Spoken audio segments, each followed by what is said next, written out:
अस्सलाम वालेकुम नाजरीन, मैं हूं लतीफ शाहद और आप देख रहे हैं यूनिक इन्फो टीवी।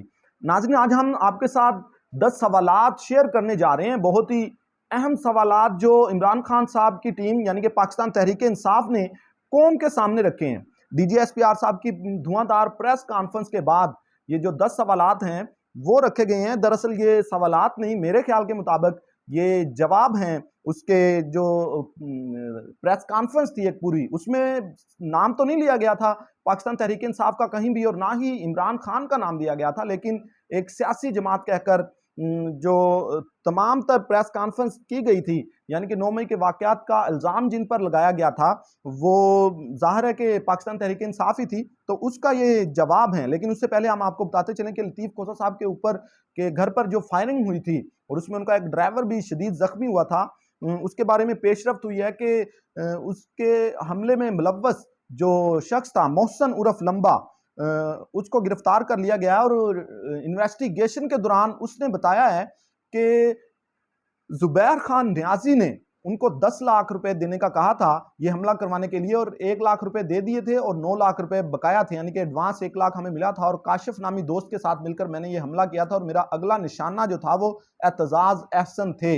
लेकिन साथ ही साथ आपको बताते चलें कि लतीफ़ खोसा और एतजाज अहसन ने बाकायदा प्रेस कॉन्फ्रेंस करके इस इन्वेस्टिगेशन के रिजल्ट को रद्द कर दिया है और ये बताया जा रहा है कि उन्होंने ये कहा है कि ये जो जुबैर खान न्याजी के ऊपर इल्ज़ाम लगाया जा रहा है इसका असल निशाना इनका इमरान खान साहब है, कि जुबैर खान न्याजी के जरिए इमरान खान तक पहुंचा जाएगा और ये केस का जो इल्ज़ाम भी इमरान खान पर लगाया जाएगा।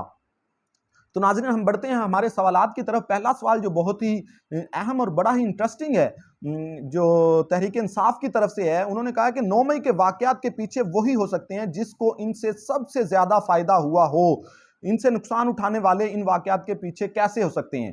तो ये पहला सवाल था जी। दूसरा सवाल है कि मुल्क के सबसे मकबूल लीडर को हतक अंगेज अंदाज से कमरा अदालत से गिरफ्तार किसने करवाया? तौहीन अदालत उन्होंने की तो क्या उनसे किसी ने पूछा? तीसरा सवाल है, अगर ये साजिश थी तो और तहरीक इंसाफ ने मंसूबा बंदी कर रखी थी तो क्या तहरीक इंसाफ को मालूम था कि इमरान खान की गिरफ्तारी हतक अमेज अंदाज में अमल में लाई जाएगी?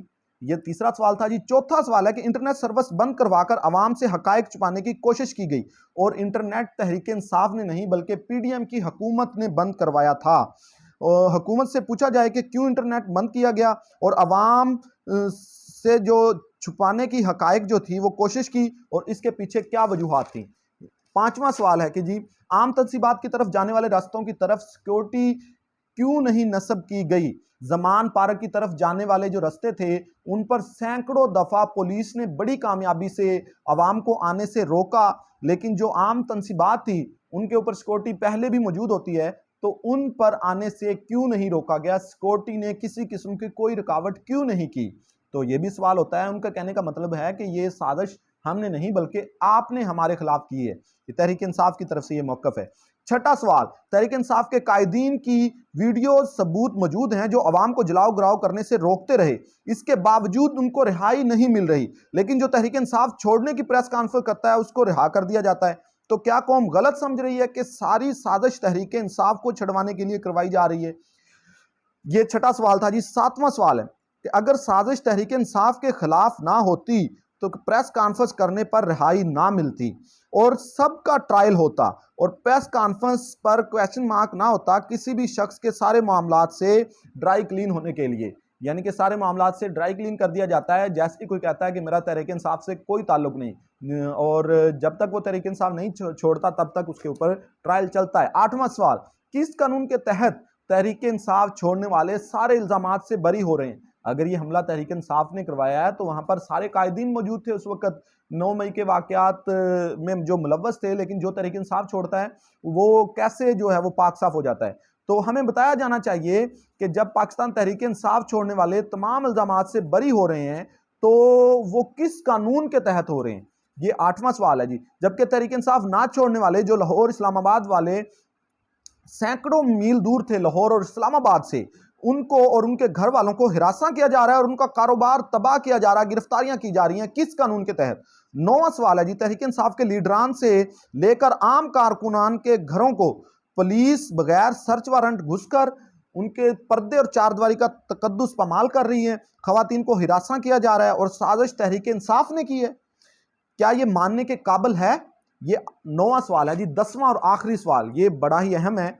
10वां सवाल तहरीक इंसाफ की जानिब से, वक्त पर इलेक्शन ना करवाकर आइन तोड़ा जा चुका। आइन तोड़ना मुल्क से गद्दारी नहीं है, मुल्क के ऊपर हमला नहीं है कि आइन के अंदर वाज़े लिखा है कि 90 दिन के अंदर इलेक्शन करवाए जाएंगे और जो भी निगरान हुकूमत होगी वो 90 दिन से ऊपर नहीं जाएगी। तो क्या ये 90 दिन से ऊपर जो इलेक्शन को लेकर गए हैं, क्या ये गद्दारी नहीं है जो हमको गद्दार ठहराया जा रहा है बार बार टीवी चैनल्स पर? तो यही वो मौक़िफ़ है जो पाकिस्तान तहरीक इंसाफ ने अवाम के सामने रखा है। और जो ताकतवर लोग जो हैं वो सारे फैसले खुद करना चाहते हैं, जबकि इमरान खान साहब जो हैं वो अवाम में जाना चाहते हैं। यही उनके इख्तिलाफ की असल वजह है।